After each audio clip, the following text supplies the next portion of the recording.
Have you ever had a thought that just wouldn't let go? A thought that clings to your mind like smoke in a closed room? One that whispers again and again that you're not good enough, that you're failing, that you're stuck. You're not alone. But what if I told you that one of the greatest emperors in history, a man who ruled an empire and yet struggled with his own mind daily, left behind a roadmap to conquer those very thoughts? Would you want to know what he said? If you're tired of overthinking, of battling that storm inside your head, then this video will change how you approach your mind forever.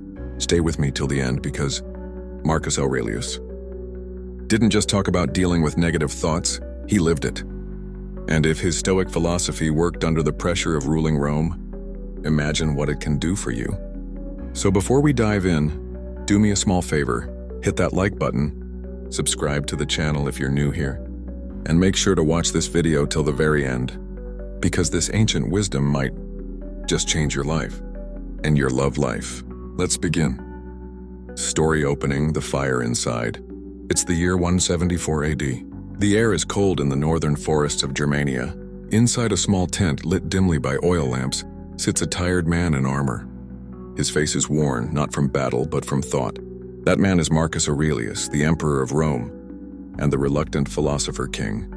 Outside, his generals talk of war, strategy, enemies. But Marcus is focused on a different kind of battle, a more silent, more dangerous one. It's the war within his mind. You see, Marcus had everything. Power, wealth, glory, but none of it could stop the flow of negative thoughts. Doubt, fear, grief, anger, guilt. He called them phantoms of the soul. And so night after night, Marcus didn't just write orders to armies. He wrote to himself. Letters, notes, reminders.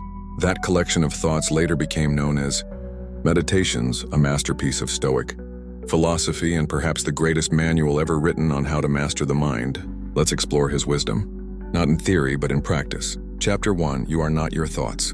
One of the most powerful things Marcus Aurelius teaches us is this. You have power over your mind, not outside events. Realize this and you will find strength.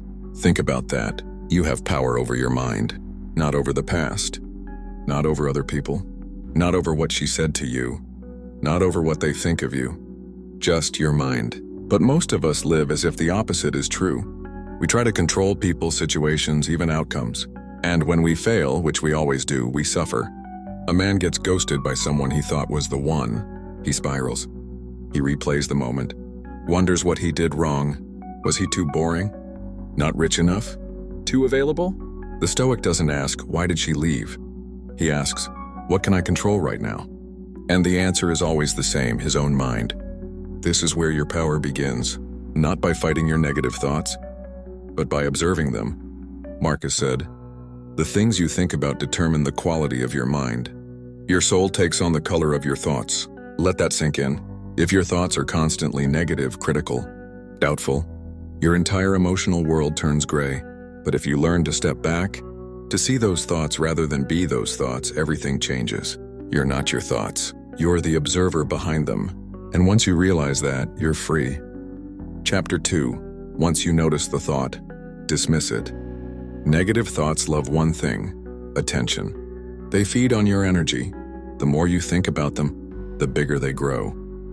Marcus knew this.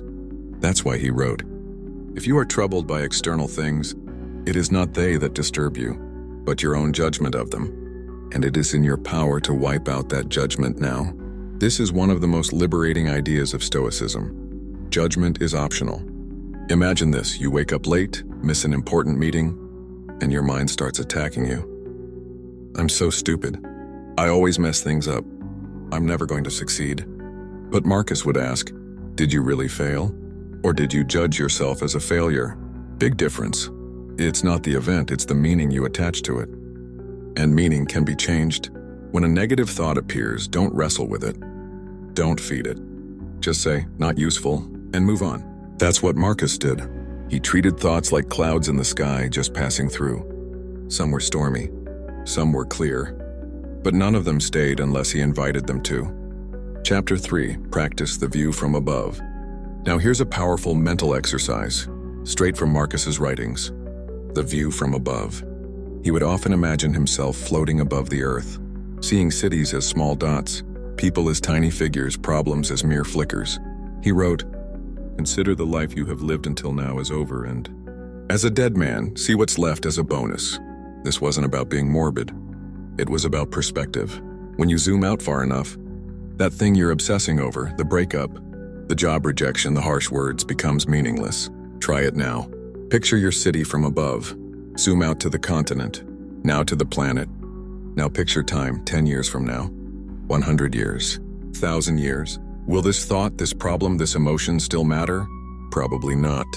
That's the Stoic superpower, perspective.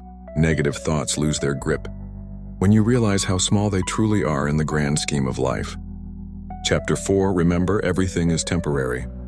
One of the deepest sources of negative thinking is the illusion of permanence.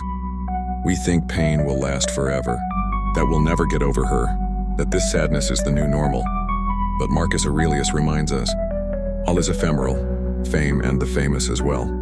He knew emperors rise and fall, armies conquer and vanish, loves begin and end. Even pain doesn't last, what you're feeling, right? Now is not who you are, it's just what you're experiencing, and it will pass. There's a phrase in Persian, often quoted in Stoic circles too. This too shall pass.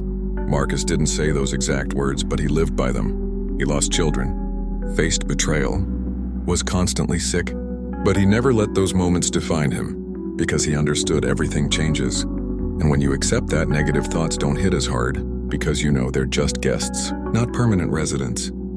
To be continued. Let's pause here. In part 2, we'll go deeper into how Marcus used journaling to drain negativity from his mind, how to replace toxic self-talk with stoic clarity, and how amor fati, the love of fate, can make even your worst moments meaningful. If you're ready to continue, let me know, and I'll share the next part right away. With that said, thanks for watching, and until next time.